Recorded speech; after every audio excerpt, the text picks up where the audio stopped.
Welcome, everybody. For those of you that are joining us, we appreciate you. Mr. Hawkins is such a busy guy as our principal of our Shadow Ridge High School. Did not send me his blurb about him. I tried to Google him. He's not an easy man to Google, just letting you guys know. So good for you for being incognito, Mr. Hawkins. So I will say that you basically founded, in a way, Shadow Ridge. You've been there since the beginning, since they broke ground, right? So anyway, so I'm just going to let you introduce yourself, Mr. Hawkins, since you didn't. Okay, not a problem. Thanks, Jara. I appreciate you and what you've done to bring all of us together tonight. Again, if you don't know who I am, my name is Michael Hawkins. I'm the principal at Shadow Ridge High School. I've been the only principal at the school. This is my 13th year at Shadow Ridge, and I will tell you during that course of time, I have seen our school just grow. We have increased the number of students that have been there. We're constantly adding to our enrollment every year, and that is a good thing. One of the things that kind of get lost in the shuffle when you start to look at our school is you look at the location and you would say, whoa, this is a nice neighborhood. They probably do not have any problems whatsoever as far as with the kids. Their families have all the support, yada, yada, yada, what you would say about XYZ school. But it's kind of like, you go in and you look at a book and you can't really judge the book by its cover. And I would tell you, although I would like that narrative to be where our families do not need those supports and everything is rosy, that is not the case. And especially when you look at the last couple of years that we have experienced. It's kind of like pre-COVID and after COVID. As far as our experiences and what we have seen happen with our community. Not saying that we did not have problems before, but it's just been magnified as we start to look at our students and their families in need out there. One of the things that we've learned as far as with the pandemic, that our students are social creatures. They need to have that social interaction. Without that definitely stunts their growth. We look at them growing, as far as with size, height and weight, but we don't recognize the growth as far as mentally. And those are some of the things that we are starting to see in our community as far as with students having particular struggles. And me as a principal, I want to be able to put a group together or be well informed on the resources that we have out in our community to be able to provide to those families. And a lot more families are asking for those things now. I consider myself lucky to be able to have a person like Miss Bender that's part of our staff. I just kind of gave her this crazy harebrained idea a few months ago. And now, you look at us right now, we're here. Unfortunately, we can't all be together right now. We are just trying to take some extra precautions as far as in-person type of activities. But I just really want to thank Miss Bender for bringing you into the loop as far as the needs that we have as a school and the needs that we can be able to help our community move stronger. So with that, I'm going to turn it back over to Miss Bender, and I'll let you go ahead and start with the agenda. Thank you so much, Mr. Hawkins. Appreciate it. So our first presenter is going to be Mr. Andy Hoffler. I'm probably butchering your name. I'm bad at names. Hoffler, right? Okay, perfect. So Mr. Hoffler is a board-certified family nurse practitioner with over 30 years of experience in healthcare. His doctoral research was primarily focused on improving diagnosis and management of ADHD in the primary care setting. He has treated countless pediatric and adult patients with this disorder. He's lectured on ADHD to educators, clinicians, and parents groups. He himself was diagnosed with ADHD as an adult, and he has a child with ADHD as well. He has one daughter who has graduated from Shadow Ridge and two others who are currently attending Shadow Ridge. And he's currently lead nurse at nursing faculty at Brookline College in Phoenix. So without further ado, I will allow Mr. Hoffler to present. So you have your presentation, you can share that with us, sir.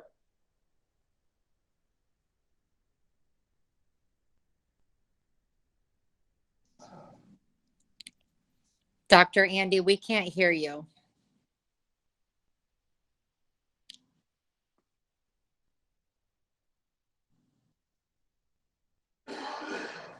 No, not yet.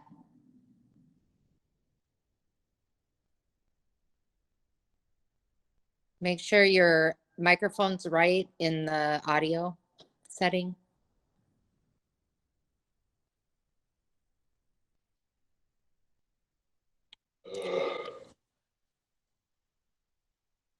Sometimes going out and coming back in. So Miss Bender, do you want to go? He left. Yeah, he left. Yeah, I guess he'll try coming back in.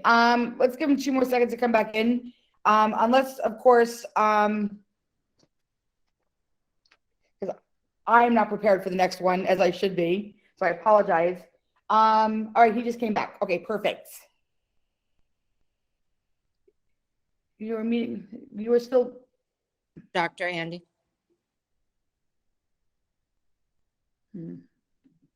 Interesting that he can't unmute himself. See, this is why should not be in charge of technology. You can unmute him, Miss Bender. I was just going to say that you can unmute him. You guys can too also, but I cannot. It's saying I'm unable to unmute him. I tried that myself and it didn't allow me either. Yeah, so it says that only he can unmute himself. So let us see. So you know what? We will, as we're trying to figure that out, we will move on, if it's okay, to Lord. Is that okay, sir? Are you ready? Sure. Sorry. Okay, so Lord Garcelano, no, yes? Good enough. Good enough, sorry, is a community engagement partner for the Human Services and Community Vitality Department of the City of Surprise. He's been a youth development professional, teacher, coach, advisor, and mentor for over 15 years. It's a passion of his to support youth in reaching their greatest potential, and we're super excited to have you so you can tell us a little bit about what you do and what's available for our community. Awesome. Well, thank you for having me. I think I'm out of my league with the group that you have here, but I'm just thankful that I'm part of this, and I was thought of to be part of this panel. Like you mentioned, I've been professional development, I believe, over 15 years now. And as far as my role in the city, I am the community engagement for our Human Service and Community Vitality Department. Prior to that, I was a youth services coordinator for the city. I think in all my work here with the city, I've enjoyed my time working with youth. I think they are the future, and we should continue to raise their voices up. It's been an honor to work with Principal Hawkins. I think we've had some great youth coming from Shadow Ridge that have been participating in our programs. Our Surprise Youth Council is our main one. But yeah, I mean, as far as what kind of my new role now as a community engagement partner, believe it or not, was started during the height of the pandemic. I was tasked to, talk about the resources that are available for the community that's here in our city. And it's amazing to learn a lot of the stuff that we have. I mean, Eve's Place, we definitely work closely with them through our resource center. but we have multiple resources that's available to help not just the youth, but the entire family. Whether it's, we have a CAP program. It's, we're supporting folks who need work. There's just so many things that's happening at our resource center, which is super tiny, but mighty. We have several partners across the board that touches on a lot of the issues that we may encounter or may not know that is happening within our city, whether it's, with the pandemic, it's emotional support, physical support, financial support. We've worked really hard, and the team at this resource center with Jennifer Griffin leading the way. She's our surprise resource center, our supervisor. She's bringing in partners and welcoming folks who can help our community. And so just kind of glad to be here. I'm here for a resource for you guys. Any questions on that? That's kind of like my presentation right now. I'm here to answer any questions you guys may have to the best of my abilities. But as far as what I do, that's kind of what our department works on. Is just the human service part, and we focus a lot on the vitality of our city, whether it's creating events or supporting them however we can. That's our focus for our department. So. Thank you. Appreciate it. Thank you so much. All right. So next, Vanessa, who I believe was actually a student of ours at one time, who works for Eve's Place, submitted a video, and Maria is also here to help answer any questions after you've seen the video. If you have any questions, and you can submit those through the form. So I'm going to share my screen.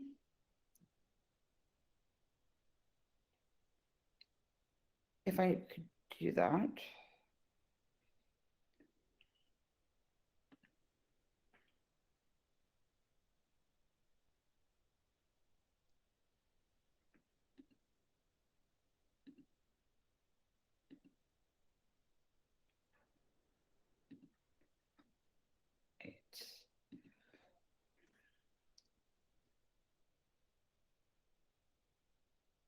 Hold on one moment.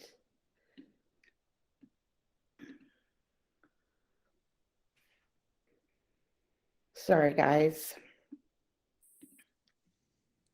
Ms. Bender, when it says share, click on a tab, and then it'll give you all your tabs that you have open, and then you click on the video one. So go to present now. Mhm. Yeah. And then a tab. There we go. Thank you. Mhm. I knew there was a reason why we had you here.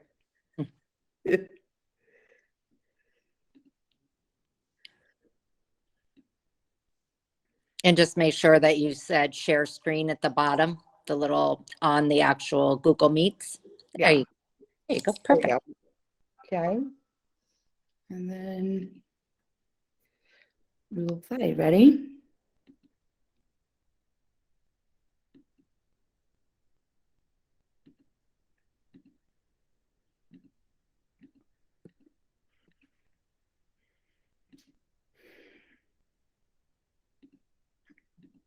All right. Thank you for having us. My name is Vanessa, and I'm a youth advocate at East Place Community Services. Next, we're going to have our two other youth advocates introduce themselves as well. Ms. Bender, mute yourself so there's no echo. And I am the lead youth advocate at Eve's Place Community Services. Hi everyone, my name is Maria A. I'm also a youth advocate here at East Place Community Services.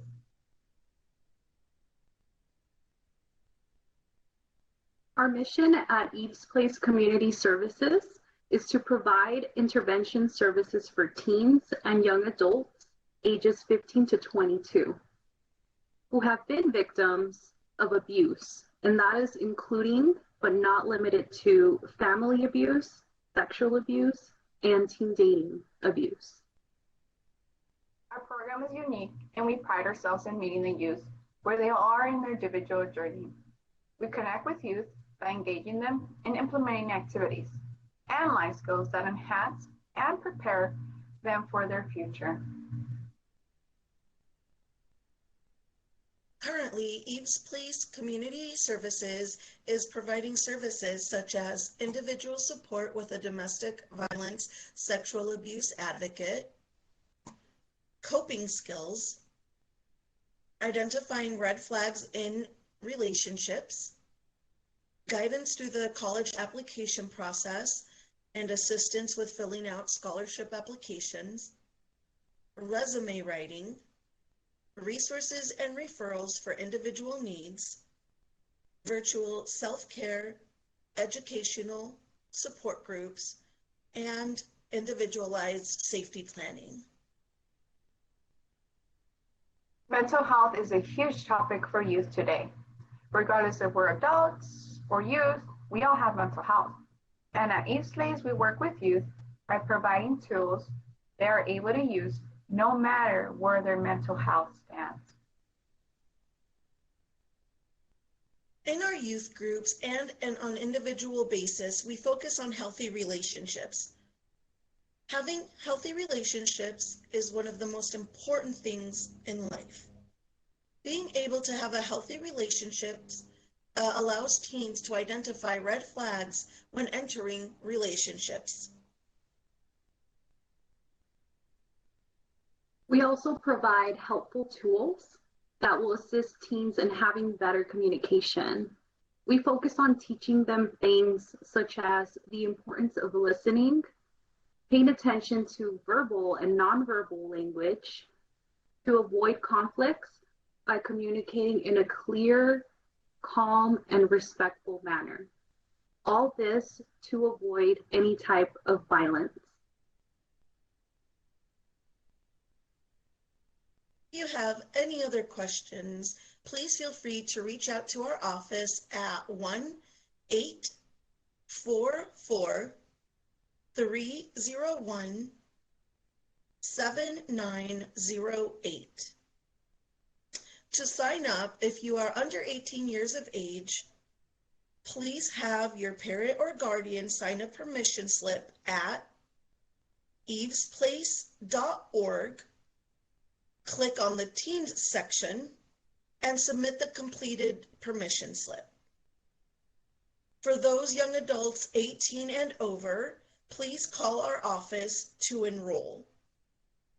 Thank you so much for your time.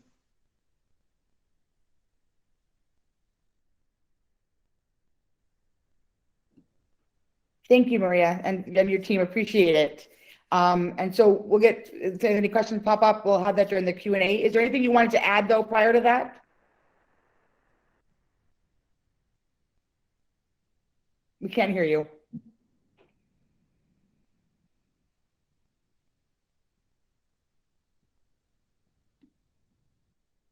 You're muted, hon. Oh, there you are. You're not muted anymore.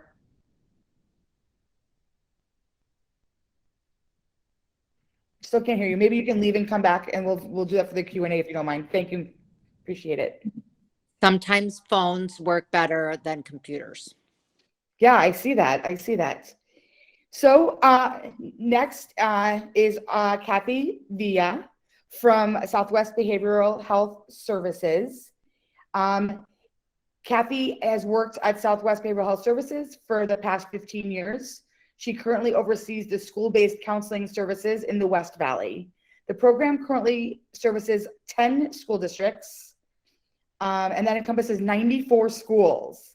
The program is going on its 5th year with the Dysart School District. The program has a clinical therapist assigned to each school within the district that can provide behavioral health and mental health services to the students and their families. So without further ado, I will allow Kathy Villa to present for us. Thank you very much. I appreciate that. Do you want me to share my screen with the PowerPoint? Yeah, would you mind? Is that okay? I'm obviously not very good at it. I can do that.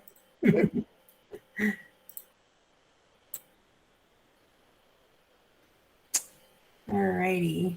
So you should be able to start to see that now. So again, thank you for the introduction. Yes, my name is Kathy V. I work with Southwest Behavioral and Health Services. And I just kind of put together a little PowerPoint here of some mental health information, and then what we do in the referral process from the schools. So you can see here that general mental health awareness following the pandemic, 3 in 10 parents report children are now suffering from emotional or mental health concern, which impacts them at school and at home as well. And so they're having difficulties in their routine, social isolation, stress related to falling behind in school, overwhelmed with reintegration back into school after being home for so long, and then worry related to family members passing, falling ill and or passing away. So you can see here some of the numbers that we have, you know, as far as like anxiety being reported. You see if 12 to 17-year-olds are reporting a large increase in anxiety-related symptoms, along with some depression and bipolar broken down by age. So we see it goes up as the children get older and into those teen years. All right, so some symptoms of depression and anxiety. I just kind of want to run through this really quick in case folks are wondering or wanting to become more educated in this. So frustration, feelings of anger, even at the smallest things, loss of interest in usual activities, insomnia, lack of energy, isolation, self-harm, changes in appetite, frequent stomach aches or headaches. So we might see them, you know, saying that they are sick, they don't want to go to school, and in all reality, they might just be suffering from some depression and or anxiety. And there's some avoidance in certain activities or tasks, withdrawal, potentially some compulsive behaviors, repetitive ones, and then struggles with separation from loved ones. So those are just some of the common symptoms that we see related to depression and anxiety. There are more, so we're not limited to just these, but these are the main ones that we typically see and are standing out to give us a red flag that there might be something more going on with the student.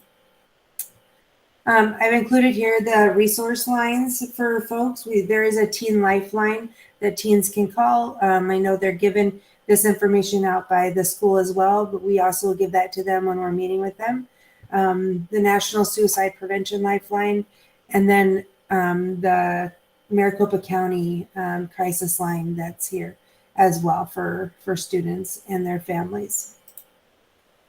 So the referral process is a student is identified as benefiting from counseling services. The identified school staff member then reaches out to the parent to discuss the presenting concerns that they're seeing from the school level and seeing if they're seeing the same things at home. They share the collaboration with that collaboration meeting with us when they submit that referral. And then they offer to refer for counseling and to obtain consent from the guardian to give us their information. The referring school staff then coordinates with the school point contact. So there's one point contact at the school that submits the referrals over to us. So any school staff is able to identify a student and then work with that point person at the school in order to share the information with us. The referral is then given to us via a Google Doc, and then at that point we contact the parents. So what can a family expect from counseling services with us? So they'll receive that initial outreach call from us to schedule an intake assessment appointment, which usually lasts about an hour. We'll discuss the reason for the referral, give them a little bit more of a description of the program, and then, like I said, schedule that initial intake. Following the intake, they'll be seen regularly for counseling services that will be identified during the intake process itself on the frequency of how often we'll meet with the student. It depends on what needs they have and how often they're wanting to meet with us. Parent participation is mandatory. It's not mandatory in the weekly sessions that we have, but we need to at least have monthly contact with the parent to check on progress, see if they see things changing at home, or if they want to give us any more information as well. Then we review progress and have a CFT meeting at least every 90 days, which that is just a collaboration meeting with everybody involved, just so we can see that we're moving in the right direction. And then from there, once they're ready, then they graduate from counseling services. So funding that we are able to accept is we take all access insurance plans, and then we're able to get them enrolled there. If the family does not have access insurance, then we have 2 grants that we're able to enroll students under. So one is the uninsured underinsured individuals. If they have a qualifying diagnosis, we can use that funding. Or another one that we have is if the school refers, and in this case they would be, we are able to use the Children's Behavioral Health Services funding dollars that Mercy Care has. So essentially what that means is that we're able to get any child enrolled at the school under at least one of these 3 funding sources. And going back to funding really quick too, if you have a commercial insurance plan and we don't take that commercial insurance plan, then we're able to get them enrolled under one of the 2 grants as well. So we do individual assessments, individualized service plans to focus on the targeted goal that the student will be working towards. We do individual and family counseling, psychoeducation and therapeutic groups. We do behavior coaching / modification with students if it's more behavioral that we're seeing versus more clinical. So just depending on what the student's need is. We do provide coordination of care and community outreach and resource development, getting the students connected with community resources that are available to them to help assist in their achieving their goals as well. And then we can participate in an IEP or 504 plan to provide support to the student and the parent in the school as well. Our CFTs, like I mentioned, those are held every 90 days, and it's just a process that identifies key members of the team that the child and the parents would like to have part of their services. If there is none, then that's fine too, but we'll still have a CFT meeting with the parents and the child to check on progress and to be able to make sure that, like I said, we're moving towards a agreed upon goal that the student is working towards. If there's other stakeholders involved, like Department of Child Safety or juvenile probation, relatives, any of those members are able to participate as well. So we're all on the same page. And then lastly, it's just our contact information. Chelsea Carrero is our program coordinator, so she oversees the Dysart School District for me. However, she is out right now on maternity leave, so if you need anything, you can certainly reach out to me to get any more identified information. And that is about all I have. Awesome. Thank you so much, Kathy. Really appreciate it. And just for everybody's reference, so I am the point of contact at Shadow Ridge High School, and I'm the one that people would come to and discuss students, and then I send that referral over to the person. It's been Chelsea, but now it'll probably be maybe Julie. Yeah. Mm-hmm. So, yes. Okay, so that'll be me. And if you have another student, another school, you can always reach out to your school social worker. They are usually the point of contact for making those referrals for you. So thank you, Kathy. Really appreciate it. Welcome. All right. Let's see. So next, we have Officer Wendy Klarkowski, otherwise known as Officer K, not K-A-Y, just the letter K. She's been with the Surprise Police Department since 2006. She's been an officer since 2010, and she's been a school resource officer here at Shadow Ridge for the past 9 years. She says that she enjoys working with young people, and I will allow her the opportunity to talk about what's been going on with that stuff. Hi. So Ms. Bender asked me to just share a little bit about what I do. Some people don't know what a school resource officer is, but I am a fully sworn police officer for the city of Surprise. I'm just assigned to my own little city of Shadow Ridge. So I'm on campus every day when the kids are there. I'm there for after school activities. I'm probably there more than I'm home. While I'm there, I have like 3 main roles. The first role that I have always is law enforcement. So any legal issues that come up on campus, it's my responsibility to investigate them and take whatever action is necessary. Secondly, I am a part of the team that helps make sure that kids have a safe learning environment. And we do everything we can. Shadow Ridge is awesome about, following up on things, making sure that they have a safe learning environment. I also get the opportunity sometimes to get in classrooms and do law-related education. One of the things I do on a most regular basis is I help with the driver's ed class that the district runs. So I go in and speak to every class and talk to them about the legal ramifications of driving a vehicle and what they can do, what they can't do. But the thing that I put the most effort into is to build positive relationships with the students and the staff, because unless you do that, students aren't going to be willing to come and talk to you. So by building that, it helps them to see that just because I wear a uniform, I'm still a person. I still care about them, sometimes more than they want me to because I'm in their business, but that's one of the main things I do. So 2 main issues that we've been seeing this year that have been not just at Shadow Ridge, but schools across the country. But I can only speak to the Shadow Ridge part. And so the one issue that we've had a lot of dealings with is vaping on campus. And unfortunately, vaping is popular amongst a lot of teens. The problem is that they don't look at the consequences. They don't understand that there are legal consequences, school consequences, and health consequences.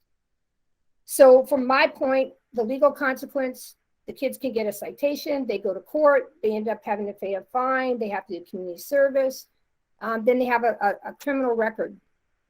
About 3 years ago, myself and 2 of the other SROs got together and put together a diversion program that we took all the way up to the Superior Court with the juveniles and got permission to divert misdemeanors. So students that are involved in the Dysart district, right now we're just doing it at the high schools, but we're working on going down to 6th through 8th grade.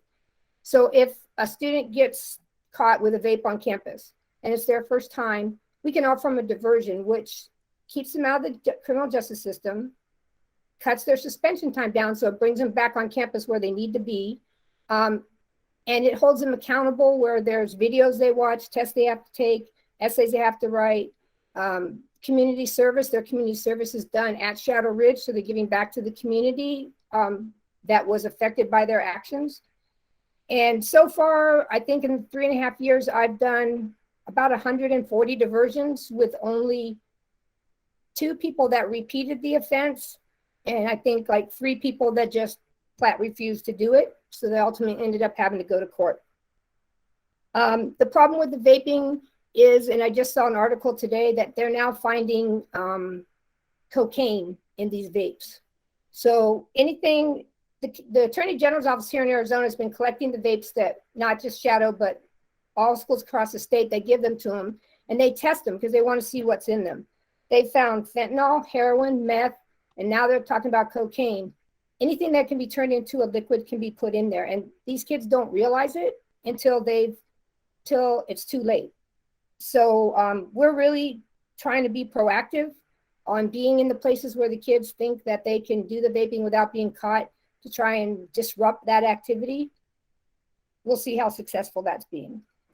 And then the second issue that's been a major issue so far this year, and it's not just Shadow, but is social media. Our students are thinking that social media is a platform to say what you want, whenever you want, about whoever you want. And unfortunately, that's resulted in several students that I'm aware of that have either been taken into custody or have ultimately had charges filed against them. Trying to explain to them that, even if you say it in a private group, somebody screenshots it, shares it out, and now it becomes a problem. And so as parents, it would be helpful if the parents could you can monitor. There's apps you can get to monitor what your kids are posting. Because if you can catch it before it gets out to other people, that helps all the way around. We're not having to notify the school that threats were made. And sometimes kids will hear something and then they turn it into something totally different than what it is. Go back to the vaping for a minute. I've had parents ask me, how can we know if our kids are vaping? What can we do to stop it? So a lot of kids are going online. They go to a site like vapor.com, vapordna.com, and it says you have to be 18 or older to enter. Are you? You click yes. They don't ask you for a date of birth. They don't ask you for anything. And then the kids are doing is taking the gift cards, like the Visa gift cards they get for Christmas or their birthday. They place their order and they use that gift card to pay for it. They get a confirmation and shipping information so they can beat you to the post office or the mailbox to get it. So what I'm suggesting that parents do is sign up for the USPS has informed delivery notification, UPS has delivery notification. Those are the most ones they come through. And if you have that signed up, even if it's in your child's name, you're going to get a notification that there's something coming from this vape place. And you can be proactive in intervening with that before they have a chance to use it or bring it to school. Those are the main things that I've been dealing with. I love being at the school most of the time. Sometimes kids, I think, drive me a little crazy, but I come back every day and I wouldn't want to be doing anything else with the time I have left till I retire. And that's pretty much all I have. If you have questions, I'm happy to answer whatever questions you might have. Officer K, thank you so much. And I will say that Officer K she's beloved at our school, not just by staff, but by kids. And so we thank her every day she comes, and she's just amazing. And she's really more interested in helping our kids make better choices than to arrest them. I mean, this doesn't, I know people say, oh, well, police officers love to arrest, but if they do, it's not Officer K. She would much rather, teach a kid, have a kid learn a lesson and not, make the same mistakes over and over. So thank you, Officer K. We appreciate you. You're welcome. All right. So it looks like Miss Andy is back. Andy, are you able to present now? Yeah, I think, can you hear me now? Oh, absolutely. I see you. Fantastic. Yeah, I had to use a different device. Do you have the slides available? I do, yes. To present? Because Yep. I don't have it on this particular device. So if you can maybe Yep, hold pop on one those second. up. Let me do that for you. Bam, bam, boom. All right, so hold on one second. And probably go to the top there. Yeah. All right, perfect. There you go, sir. You just let me know I'll figure out to move it down. Sounds good. Okay. So, as was mentioned earlier, I've been working with ADHD quite a bit throughout my career, and it was the focus of my doctoral work. And you can go to the next slide there. So a little bit about me. I've been, as Jara mentioned before, I've been a nurse practitioner. I've been working in healthcare for a long time. I've got 2 kids that attend Shadow Ridge, and I've had one that's graduated from Shadow Ridge. And I myself was diagnosed with ADHD as an adult, which is sort of what sparked my interest in studying it for my doctoral work. You can go to the next. So, I'd like to give general information about it because there's there are many misconceptions about ADHD. It's a neurodevelopmental disorder, results obviously in increased distractibility, difficulty maintaining attention, hypermotor, physical activity. They show that it involves a reduction of norepinephrine in the prefrontal cortex as well as the superior colliculus of the brain. Tends to be a bit more common in boys than in girls by a small amount. Boys tend to exhibit more of the hyperactive traits, although girls can as well. It is 5 to 10 times more hereditary than diabetes. And if you know anything about how hereditary diabetes is, that's pretty extreme. So any individual that has ADHD probably has a parent with it or parents and so on and so forth. And it can be treated with both medications and or behavioral therapy, depending on various factors. So we can go to the next one. So how do you know if your child has it? Well, it requires diagnosis by either a family physician or some version of a trained psychiatric provider. The most common screening tool used for kids is the Vanderbilt scale, which involves two parts. One part is completed by the parents, and the other part is completed by someone in the school, teachers or a teacher. We rely a lot on schools for helping us identify these kids. So, the next. So, what can you do for your child that has ADHD? Well, learn as much as you can about it. That helps quite a bit. Make sure that your child gets a comprehensive assessment. There are a lot of things that look like ADHD that are not, and there are a lot of things that are misdiagnosed that are ADHD. Learn all you can about it in your child's educational rights in terms of 504 plans and IEPs, et cetera, and communicate regularly with the school on your child's needs and on any ways that you can help or any contributions that could be made. Pretty much any, communication is always a good idea. So the next one. Other tips, just at home, providing clear, consistent expectations, directions, limits is pretty important. Setting up effective discipline is important. Helping the child learn from their mistakes. Mistakes you can learn more from sometimes than your success in life. Notice your child's successes, even if they're small, no matter how small they seem to be. Positive feedback is huge with ADHD, so recognizing even small accomplishments can be pretty helpful. And then identify the strengths that your child has. There's always strengths that these kids have. So making sure that you're identifying those and pointing them out and fostering those strengths is always helpful. Treatments. Well, there's medications, and the stimulant medications are the most commonly used. They've been the most studied. They've been used since the 1930s. They've been shown to be safe and effective, but they're not necessarily right for every child. There's also non-stimulant medications that can also be effective, but again, that depends on the child. Also, cognitive behavioral therapy and coaching is often pretty effective. Behavioral coaching, that is.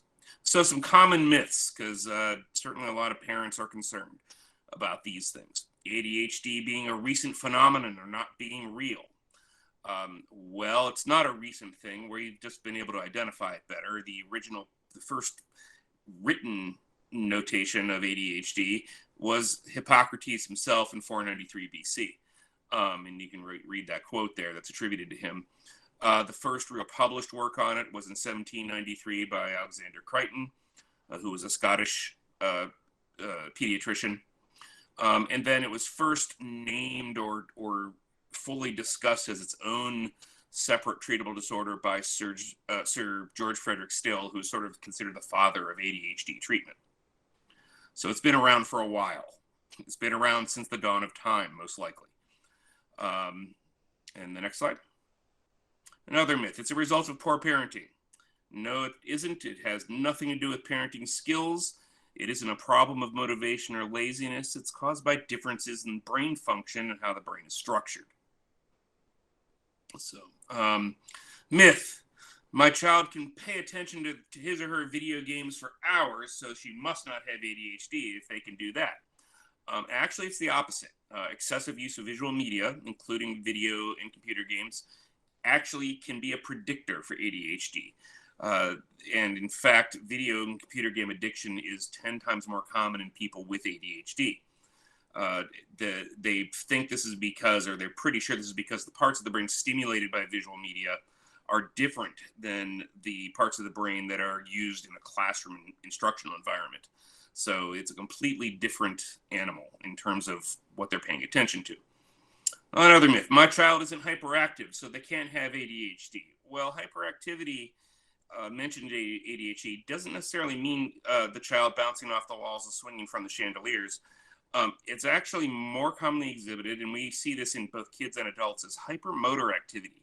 So fidgeting, bouncing of the knee, having to get up frequently for whatever reason, playing with a pencil. There's so many other things you can see. And I can sit in a room full of people and actually usually pick out the people with ADHD just by watching, because I can see a certain percentage of people fidgeting. It's usually an indicator, highly predictive of it anyway. So, and then I just provided some information here, resources for more information. CHADD.org is a great website. It's comprehensive. It covers, it has all sorts of resources for parents, for children, for adults who have ADHD. It even has information for educators for ADHD, for dealing with children with this. If a parent needs to find a specialist for ADHD in the local area, you can call that 1-800 number there, or that 866 number. That will help guide you through that. And then, of course, speaking with the school social worker, the school psychologist, or your own primary provider is also a good idea to get some information.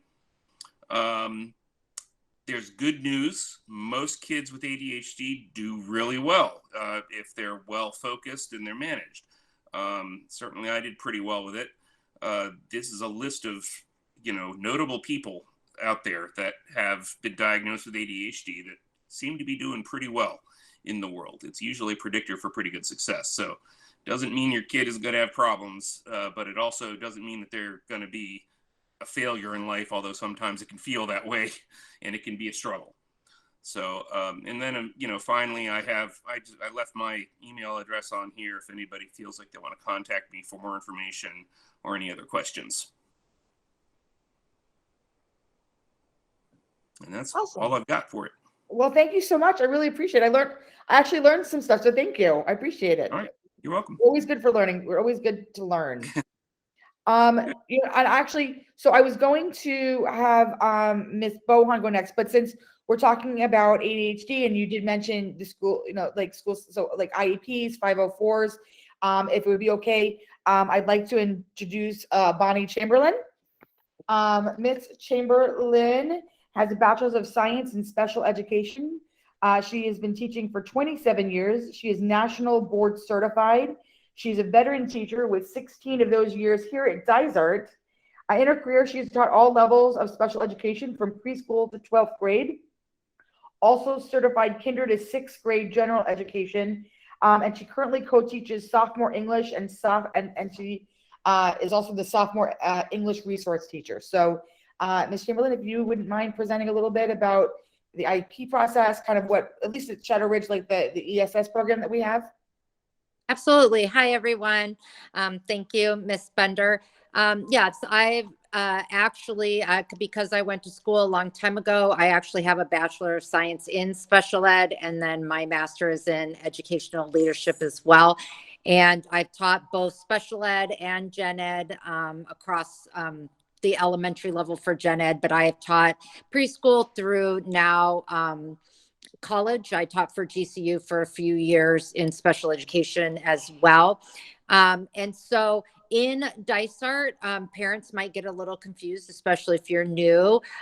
Special education is called in Dysart Exceptional Student Services. So it's not quite of a stigma word of special education. And as Dr. Andy was talking about, the individualized education plan that comes with eligibility and special education is not a 504 plan. They are two very separate things. The 504 plans are not under the special education federal umbrella, and they're run by our counseling department. And here in Dysart, special education is for eligibility of students ages 3 through 21. A lot of people don't know, for more severe disabilities, they can continue on in the high school setting past 18. And then there are right now 13 areas of eligibility in special education across the board. And when we talk about levels of programs that are offered, especially here at Shadow Ridge, kind of focusing on that, obviously we do not have a preschool program here at Shadow, but we do have an Aspire program, and that is for our severe, profound, and medically fragile students. Very small environment with nursing care and other things. Then we have our structured teaching class, which is typically for moderate to mild cognitively delayed students, other health impaired, severe autism, things like that. All of these levels of programs are based upon minutes the students are separated from their typical peers. We don't use the word normal anymore. We are talking about typical peers in a general education classroom. So Aspire and structured teaching is that they are away from their peers anywhere from 80% to 100% of the day. And then the next level up, the next two levels up is what I teach. We have our resource classes, which are classes where each student, we call them strategies classes here at Shadow Ridge and in Dysart. And it's for students that typically have a specific learning disability, autism, and emotional disability, or other health impaired. And a resource strategies class is only for English and math. And they are all students with IEPs in the classes. They are very small. And what makes high school resource and co-taught very different from what happens in the elementary, I spent 24 years at the elementary level, and pulling students out of their 5th grade classroom, their 7th grade classroom is very difficult and really puts a stigma on students, and they have a negative view of special education and having a disability. However, at the high school, nobody knows that I am a special ed teacher. My sign looks just like everybody else's. It took a long time for our co-taught students to even, I think many of them still don't know that I'm a special education teacher. So that's what's really great about high school. And then, like I just said, we have the co-taught setting for English and math as well. Special ed services are only in the areas of reading, written expression, math, behavior support, and organizational strategies. So we offer accommodations for all other classes: fine arts, PE, CTE, science, social studies. However, we do not have resource classes in those areas. If your student already has an IEP, you're coming over to Shadow with a current IEP, even from out of state. We have an 8th grade matriculation for those students that are coming from our feeder schools in about a month or two, and teams from our feeder elementary schools and now the middle schools will meet with Shadow Ridge and our psychologist and our specialists, and they will start planning the schedule and services for high school, because of course they look a little bit different. If a student's coming in from out of state, we do a transfer IEP, and then we look as a team if we're going to accept their IEP. And then we have a certain amount of time then to write a new one that fits more closely into Dysart Unified School District's guidelines and how we kind of do things. Our special ed director, or we call ESS special ed director, is Dr. Corey Montano. And that we have coordinators, specialists. So there are a lot of support systems. We have speech therapists, occupational therapists, physical therapists, audiologists, teachers for the visually impaired. And then and more importantly, a lot of people do not understand how to have your student found eligible for special education. And in our district, we have the response to intervention process, or what we like to call RTI. And every teacher has to do a 45-day screener on students that are new to our campus, not 8th graders, but ones that come from somewhere else outside of district or out of state. And if we notice as teachers that this student did not come with an IEP, and we feel there's some discrepancies or concerns, then we bring that to the RTI team here on campus. And there's a lot of confusion on this because a lot of people will say, well, if you just put it in writing that you want your child tested, they have to test. And that's not exactly true. There still is a process. Parents and teachers can put in writing their concerns. And then what we have is a review of existing data meeting as a team. And then we offer the teacher strategies. We collect some data, and then the team meets again. And if they feel an evaluation is needed, then we have a multidisciplinary team that does those evaluations based on what the team decides. So the key word when talking about special education or exceptional student services is the word team. And so, and that's how we work at Shadow Ridge. We have amazing administrators, and then we have our counselors. We have Miss Bender, our social worker, and of course, all of our teachers, parents, and students are all members of that team. And somewhere in that process, a student might have a 504 plan with some accommodations. The student might be tested for special education. This is not typically something that happens in high school. We have had a few students that are tested and found eligible. Typically, students are found through the RTI process in elementary school. And so you rarely see a student coming in with a specific learning disability or autism that has not received other services.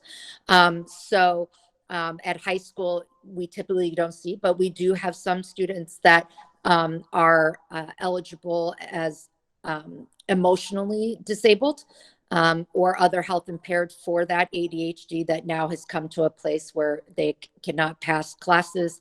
And of course, in high school, they must receive credit to graduate. So that's kind of just a quick special ed 101. The team here at Shadow is here for you, and our psychologist is Dr. Richard Ciagula. And so just feel free to call the office if you can't remember who to speak to, and we will get you what you need. Awesome. Thank you so much, Ms. Chamberlain. Appreciate it. You guys are amazing over there. Last but definitely not least is Mrs. Michelle Bohan. Michelle Bohan is a lead school counselor at Shadow Ridge High School. She has over 23 years in the Dysart Unified School District. She served as a counselor of the 9th grade Success Academy, testing coordinator, Teen Addictions Anonymous facilitator, and school counselor. She's done a lot. Prior to becoming a school counselor in 1999, Ms. Bohan spent 5 years as a financial aid counselor at the Arizona State University West Campus, where I actually got my bachelor's. Side note. And she served as the president for the Classified Staff Council. She has been an active ACTE fellow since 2015. Mrs. Bohan was recognized in 2009 and 2021 as the Dysart Hero, and received an award for her outstanding support, excellence, and within her job responsibilities, effective communication, and she has a genuine concern for our students, our staff, and our community. Mrs. Bohan has presented at local, state, and national conferences on various topics related to school counseling and career and technical education.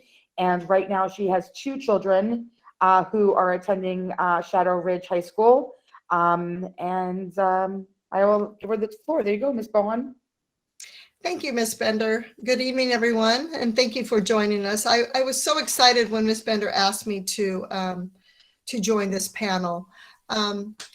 Most importantly, with your student, I have to say your student will be taken care of if he or she attends Shadow Ridge High School. As you've heard, we have a great system going on at Shadow Ridge High School, beginning with Mr. Hawkins and our admin team, trickling down to our classified staff who help us each day and every day, and to our teachers. We're here to support your student, being academically, socially, mentally, emotionally. We want our students to be well-rounded and healthy.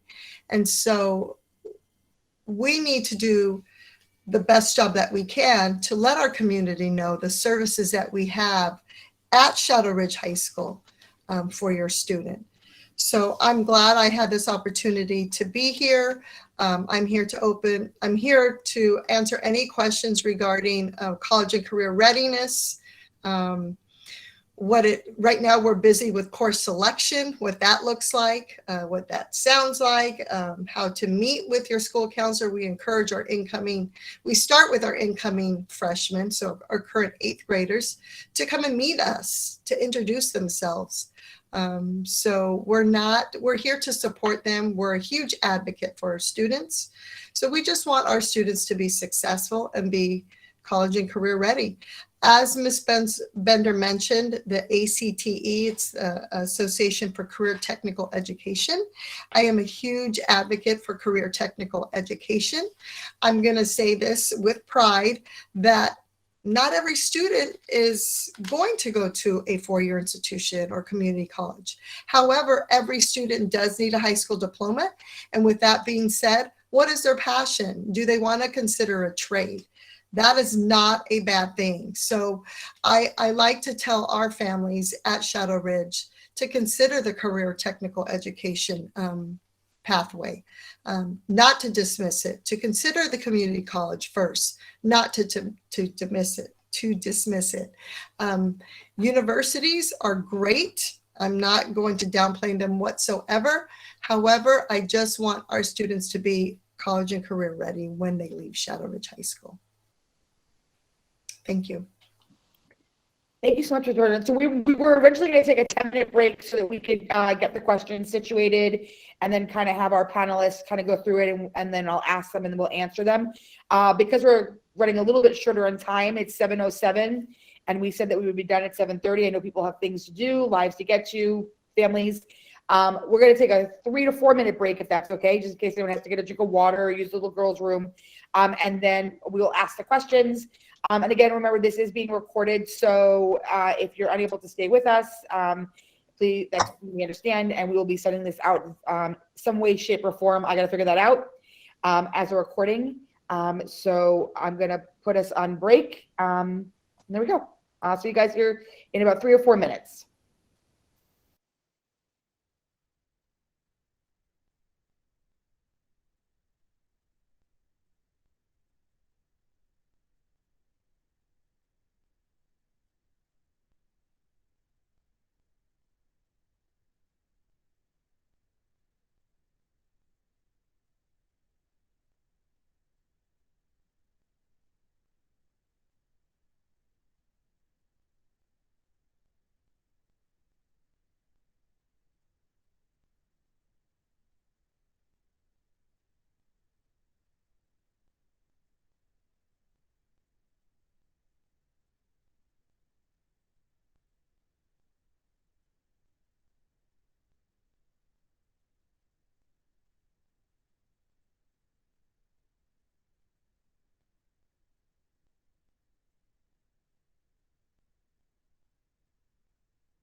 Okay, welcome back, please.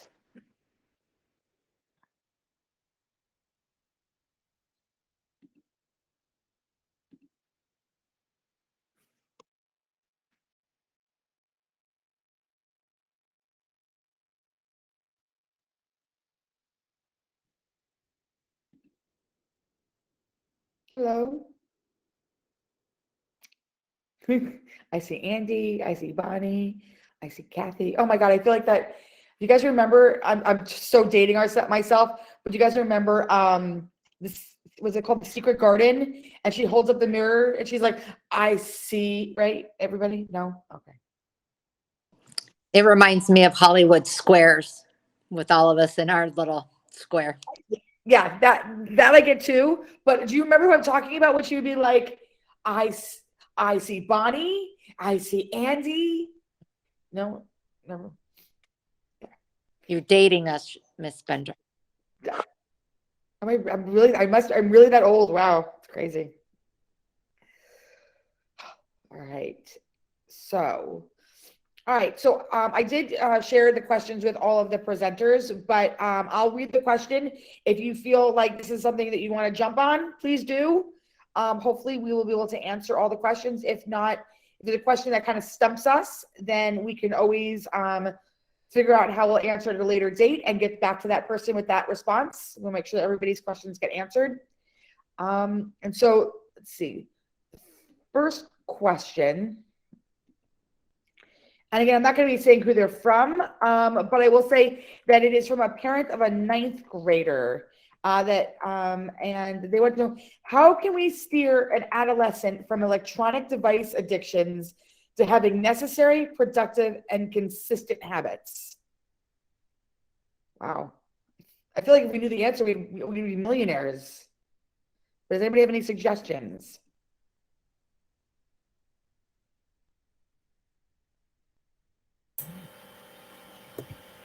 I don't know if it's steering them or not, but like Ms. Bejarano has a really good app that allows the parents to control the amount of time their child can spend on their phone and on social media. So it gives the parent a little bit more control, and then they can use that as a way of helping them to make the better decisions and maybe earn more time on those particular things. Yeah. That's a good idea. Thank you, Officer. I'll reach out to Ms. Bejarano and get that information. I'll share that with everybody that's going to be watching this so that they can have that answer. And I think that, I think one thing that I know Bonnie calls him Dr. Andy, what Dr. Andy had mentioned was that, positive reinforcement. So obviously, when a child's doing something that you want them to be doing, or a decision they're making that you want them to be making, I think providing that positive support to them is always helpful. It goes a lot further than when you have to, give them the negative attention because they're doing something that you don't want them to do, right? As a clinician, I also would say that something that we address frequently with parents in the clinic when we're doing, routine child exams is I've come to actually discussing some of the problems with social media and how it's affecting kids, specifically teenagers. Since the advent of social media, diagnoses of depression and even suicidal ideations has, I think, more than doubled since 2011. And a lot of that has to do with the way that social media operates and the way that it's monetized. And a lot of it was well intentioned, but unfortunately, the companies, do have to make money somehow. And what they're doing is the individual using it is the commodity that they're selling. And it creates a lot of problems, though, with the algorithms that they use. Some of these algorithms know more about your child than you do, and can make predictions about them. And it's unfortunate. One of the things I recommend any parent watch is on Netflix. There's a documentary called The Social Dilemma that addresses this issue pretty thoroughly and talks about some of the problems that have come up with social media specifically with teenagers, and that sort of links into the device usage and the addiction to it. and how difficult it is based on the way it's designed. So it is a serious topic that, again, even in the clinical setting, we discuss with parents. On a counselor perspective, I know if parents do check with their service provider, there is a way that parents can control the usage within the school day. So like 7:15 to 2:15, the parents have that control where they limit the use of that cell phone during the school day. Okay. Thank you, guys. All right. Is Mr. Hawkins with us still? Or did we lose him? No, I'm still here. Oh, good. Okay. No. The next question is probably going to be a you question. So I just want to make sure that I didn't see your smiling face. So, all right. All right. So this is a kind of a long question, but anyway, I got a lot of information more than questions. But so teachers not replying to parent emails, I guess is their topic. Teachers telling their student who is bordered with a D or F all year that it'll get easier and not to drop the class. Their concern is that teachers are giving no feedback on assignments and just collecting points for the grade book. Teachers, according to this parent, are providing misinterpretation of student depth of knowledge. A's on one test review because it's a point collector, and students failing every other assignment. Honors classes with just more assignments and not a higher depth of understanding and one of their students has moved out of the honors because the classes were mixed with non-honor kids, and he just got extra assignments for the honors part of it on top of, what the other kids, their assignments as well. This is their third year here at Shadow, and they said they're most disappointed that this is the most disappointment I've ever been as a parent, as a former teacher, with regards to, I guess, honors classes. So, you want to provide maybe some information about how our honors classes work, Mr. Hawkins? Yeah, so it's kind of multifaceted as far as with that question. So yeah, we'll start with honors. Honors just basically, if we're not going to hold a kid back from selecting to go into an honors class, that's mostly on them, but we do gauge that information off of teacher recommendations. So to answer that two ways, if a student really wants to go into an honors class, we're not going to stop them from doing that. But we do have a mechanism in place as far as with teacher recommendations to be able to back up using data to be able to properly place students in those classes. As far as with communication, I've always stressed with my staff that it's important as far as that 24-hour rule.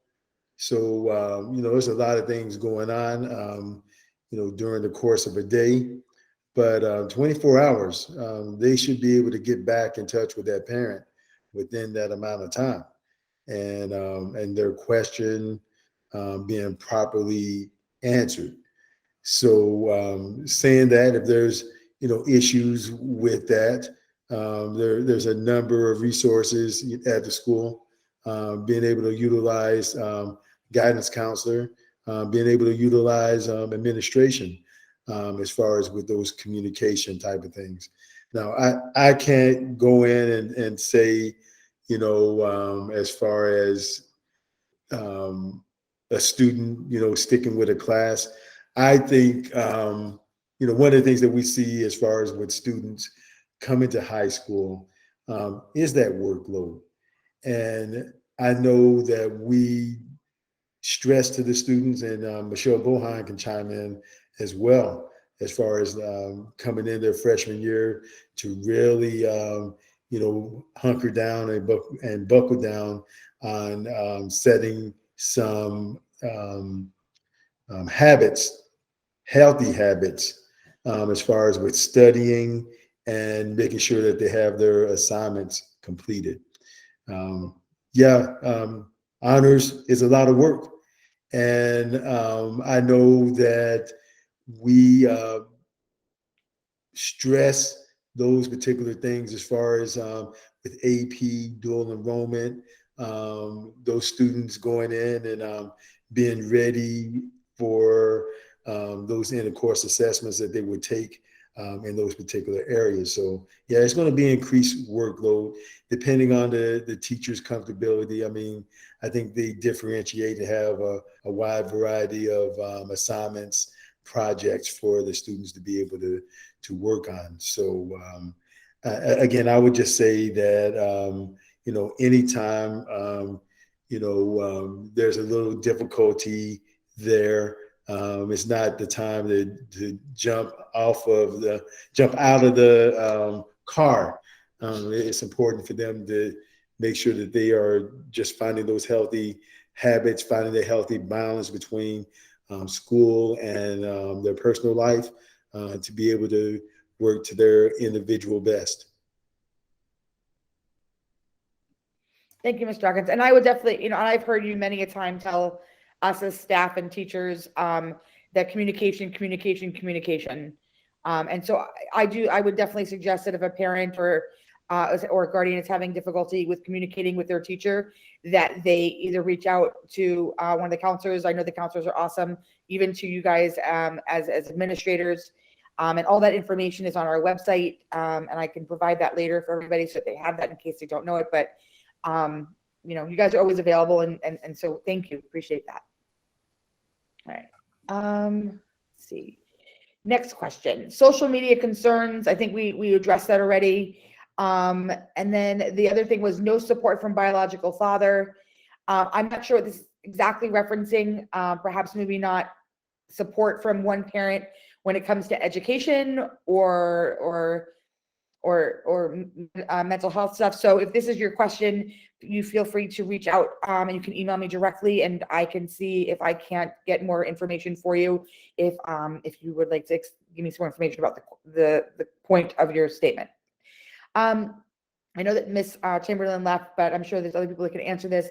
I have a child that will be coming into the 9th grade as a school year to next school year. Their son has an IEP and has had one for his entire life. They feel that their son's high school transitioning will be a mental health, anxiety, mood disorder kind of thing, and that he may experience those as issues. So their question is, who and how do I get in contact with the correct special education coordinator besides the one he currently has as his current school? I guess he goes to West Surprise Legacy Traditional. In regards to getting a set in stone transition stimulation system. It should be written into his IEP, which is up for reevaluation January 2022. How does Shadow Ridge academic counseling come into play for students that have an IEP? So I'll let you answer that, Miss Bohan, if you don't mind. Sure. Thank you. Yes, what I would highly recommend is first, once you do the registration form, which is online, you would definitely speak to the student school counselor. And once that has happened, then the school counselor will reach out to the ESS specialist, and then that conversation and scheduling of an IEP meeting will take place. Because Legacy is not within our school district, but within our boundaries, that is what we have put in place where we take initiative. School counselors, we reach out to the local charter schools who we do receive a lot of our students who enroll from these schools. So we do take, we are proactive in reaching out to those schools and contacting the families there of those students with special needs. Great. Thank you. Here's one. Where can my son get help in finding a group of friends at school? He's interested in chess and scripting for Roblox. So I will answer part of that. And I will say that we have a chess club, and it is run by Mr. Ornstein. And so I know that is going on because I have a student that I work with that's actually in chess club. So I know that he's going. And then also, as far as finding a group of friends at school, we are very much about Shadow Ridge being home, and it stands for high expectations, opportunities. Oh my gosh, meaningful relationships and empowerment. So we want our students to be involved with whatever that is, whether it's sports or whether it's after school clubs. And then also as a social worker, I offer different groups for kids. They could either come during lunch. I have a bunch of kids who come during the different lunch grades because they don't really know who to sit with, or they want to just sit. They feel uncomfortable outside, and with so many students, they feel uncomfortable, so they come and sit in my room with me with other students who are like-minded. I also have a group running 3 groups starting the end of January. And again, my groups are not therapy-based; they're skills-based. So the one group is about getting rid of toxic relationships and learning how to build healthy relationships, and that's with friends, family, romantic, all the above. The other one is about self-esteem, improving your self-esteem and being your best self. And then the third group is about developing healthy coping skills to manage stress and anxiety, which a lot of our kids are struggling with, just as regularly as high school, but that in addition to with the pandemic going on and everything. So those are 3 groups. If anybody else has anything else they want to add to that. Yeah, I would like to add, I know Lord is on the call. And I know that City is Surprised with their youth programs have some wonderful opportunities for our students. Maybe Laura could speak to that as far as students getting involved that way too. Yeah, definitely. Outside of outside of the schools, we do have through the city, we have several programs available for youth ages, as young as 7th, 6th grade up to high school. The Surprise Youth Council is one of them, but we're also partnering with the Maricopa County libraries, and they also offer many programs for youth. Chess, similar to those kind of things that you guys are that question kind of addresses. And so there's a lot of opportunities through the city. It's not just the Parks and Recs. Our youth services division really focuses on leadership and just personal development for youth. And so those kind of opportunities are there. The Youth Council is one of them, like I mentioned. We have a Surprise Youth Justice Project team that does teen court, similar to what Officer K does with diversion programs. We have the same offering there too. And so, there's a lot of opportunities. If there's any questions or anything like that, I'm happy to, pass along my information. They can connect with me. I can connect them with those kind of opportunities. Great. Thank you so much. Appreciate it. Okay. So is there an easy schedule plan for our students from now until graduation to ensure all graduation requirements are met? It's the first part. And the second part is, when are ACT and SAT tests offered in the spring? And is there a prep course available? Ms. Bohan. Yes. Yes, the easy plan I would refer to is the Major Clarity Plan. So our students do have the access to visit their Major Clarity account every day if they like. Counselors are in their classrooms at least once each semester. We do meet with our students individually, as we just did. We finished our freshman, sophomore, and junior meetings. But Major Clarity is our ECAP platform, and the ECAP is the Education Career Action Plan that every student needs to complete before they graduate with Shadow. What this works, or how this works, our students are able to enter their classes per year or per semester, and they can track their credits that way. What we did different this year is we had our students complete their own credit check sheet. So that was interesting, and they were able to keep them. Hopefully they did share them with their parents, but we wanted them to be a little bit more responsible in monitoring their own credits. Did I answer that one? I think so, yeah. ACT and SAT, we have 2 websites that we do refer our students to. And for prep, we do have method test prep for those. We also refer the preparation for those exams on those specific websites. So ACT would be act.org. And then SAT is College Board And all this information is on our website, dysart.org/SRHS under counseling. And there is a prep course available, yes. And those prep courses that I shared with you are free. There are some other prep courses that are available that there is a limited fee or a fee applied to each course prep if you're interested and you have the means. But for the most part, students can prep those exam questions for free on their own or even with a group.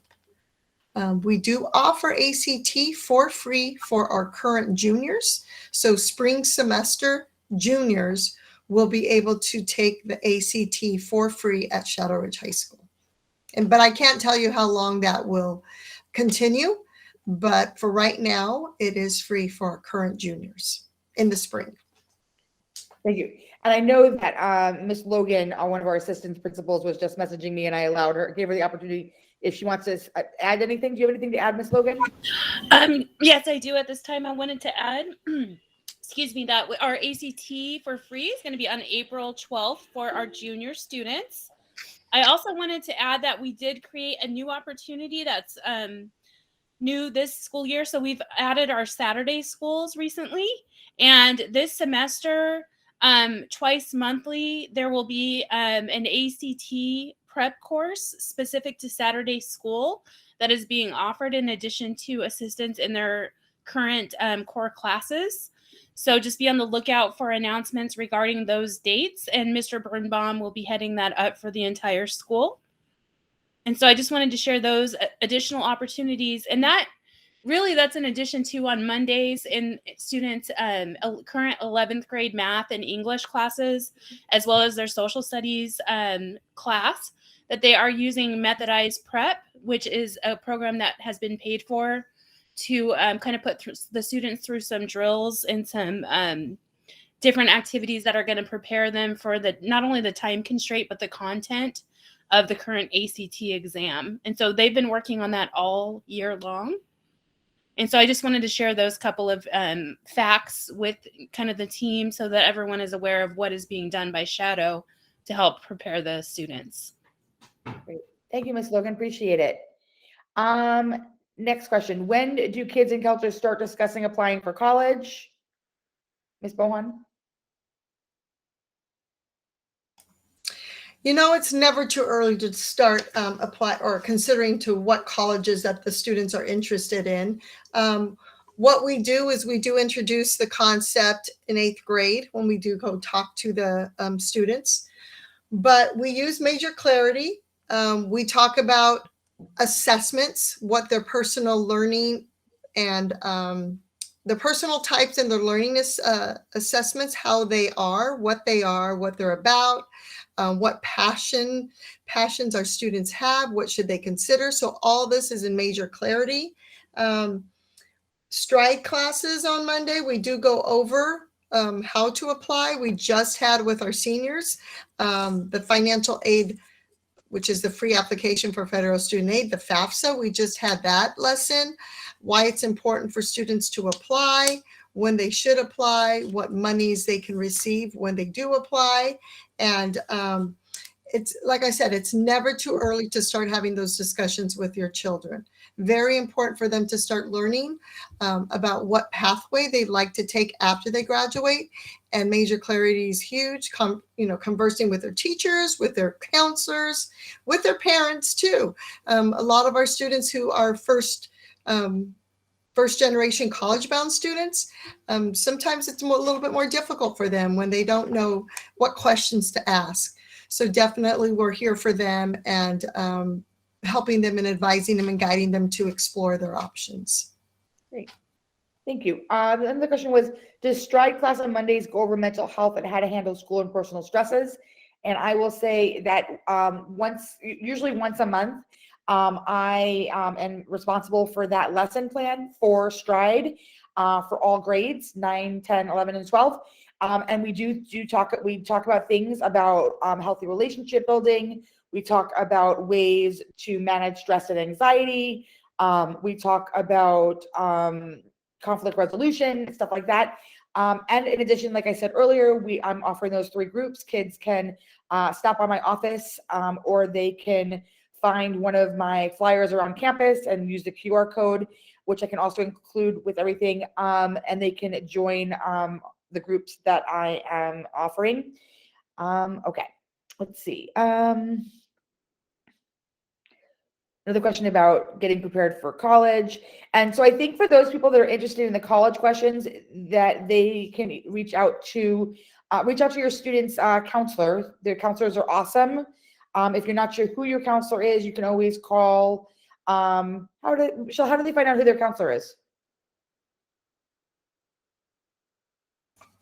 We have QR codes all around campus, but we normally refer them to dysart.org/SRHS under the counseling info tab. Easily accessible. We go by last names, alpha section, and there's also the email that's attached to that counselor, where it's easily accessible, where the family or student can email the counselor as well. Okay, great. So I think that's basically the majority of the questions that we had. If there's any questions in particular that we weren't able to answer, we will email those families and let them know, and then we will make this recording available for all families and all community in the entire community. Mr. Hawkins, would you like to maybe say something for a closing remark? Yes, I want to thank everyone that participated this evening, coming from various parts of our city to discuss the resources that are available. I truly believe that Surprise has a wealth of opportunities available for our community, and I'm so happy to be a resident, but also work in Surprise El Mirage. I just want our families to know, I know this is just kind of scratching the tip of the iceberg, but we need to have more conversations like this. The door is always open to have that discussion with families for any needs that may be out there within our community. So again, I want to end with thanking Ms. Bender for putting this together and getting this all here. And again, everyone that came from the various agencies and support groups out there. We know that it is definitely important that it does take a village to raise a child. So with our village here, I want to thank everyone for participating. So have a great evening. Thank you. Bye, everybody.